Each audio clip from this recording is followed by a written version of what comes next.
What cosplay facilities should feature at conventions? I'm Jess for CosBuzz, and we're going to discuss that.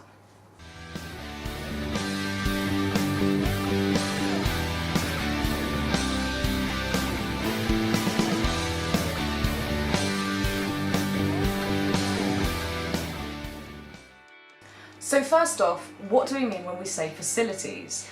Here we're talking about extra services that are given over and above attendees to cosplayers from events and conventions that help make cosplay a little bit easier for them. There are so many challenges that cosplayers face when it comes to costuming at events. Sometimes they might need a repair done to their costume, sometimes they might be at an event and they'll need to get changed into their costume, sometimes it might even just be a very big build of a costume and they might need to change in and out of it for safety reasons. Now, the first thing that we're going to talk about is getting changed. One of the primary places that cosplayers will get changed at an event is in the bathroom, which for large exhibition and trade shows, this can sometimes be okay because the bathrooms will be built to service all the attendees of the event.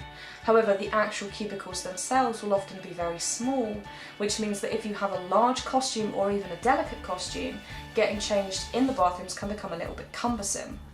To combat this, events will tend to put on changing facilities such as a cosplay green room. This will allow cosplayers access and the ability to go and get changed in peace away from the convention floor. However, this can cause some potential problems. You are effectively splitting up your cosplay community into two parts: masquerade convention attendees who are cosplaying, and floor costumes, those that cosplay purely for the sake of cosplaying to the show. Now, sometimes floor costumes can be in massive fantastical builds and do need access to the same facilities as well. Another facility that is offered is early entry pre-judging tickets. Now, what this basically means is that it gives access to those cosplayers entering the masquerade to the show a little bit before most of the attendees are due to arrive. However, this does mean that you're on a particular time commitment. It's not like that you can go and enjoy the show a little bit earlier than everybody else, perhaps when the convention starts filling up and you might have problems moving because of your cosplay. The whole reason that you're in the first place is to go to pre-judging, which of course will take up the time.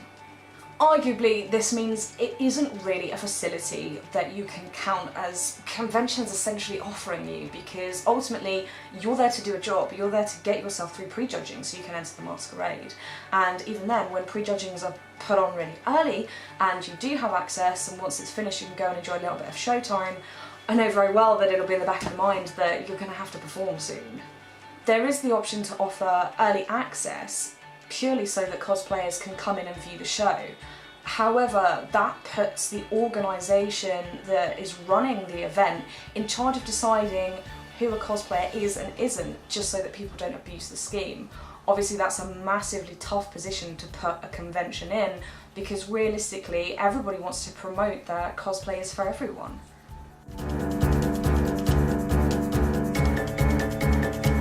One of the things conventions can really start doing is looking into spending time and energy looking for other facilities that cosplayers are beginning to brainstorm and put together, and even start putting together some facilities themselves.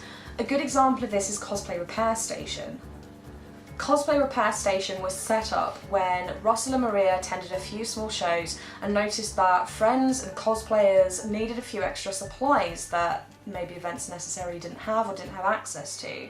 This then eventually grew, and Cosplay Repair Station became a proper service that you can now bring into different events and shows. Currently, Russell doesn't take any donations. He makes all of the supplies and equipment all himself, and he does this to really give access with Maria to not only supplies but emotional support as well. Ultimately, cosplay is a very big thing, and just having somebody there outside of necessarily the convention to go and talk to as a third non-included party is exceptionally important. Typical repairs include anything from hot glue gunning shoes together to repairing pieces of armour. Ultimately, what giving cosplayers such a space and such a beautiful thing as Cosplay Repair Station is it sends a massive wider message that anything that happens at a convention can be fixed. This really helps the community because they know they have somewhere to go to and someone to come to, and it means that if they feel like they have a problem that they can't necessarily solve by themselves, it means that they don't have to go straight to the organisers and they can come through a third party, so they don't necessarily have to worry about that either. Thank you very much for watching. I've been Jess from CosBuzz. I really appreciate your feedback and ideas from this video, including what kind of facilities would help you guys out. Perhaps it is a little bit out of the box and it sounds a bit wacky, but as we can see, sometimes wacky and wonderful is the ideal solution. The only thing that you have to do is leave a comment down below, or you can subscribe and follow our social media in the post. Thank you very much, guys.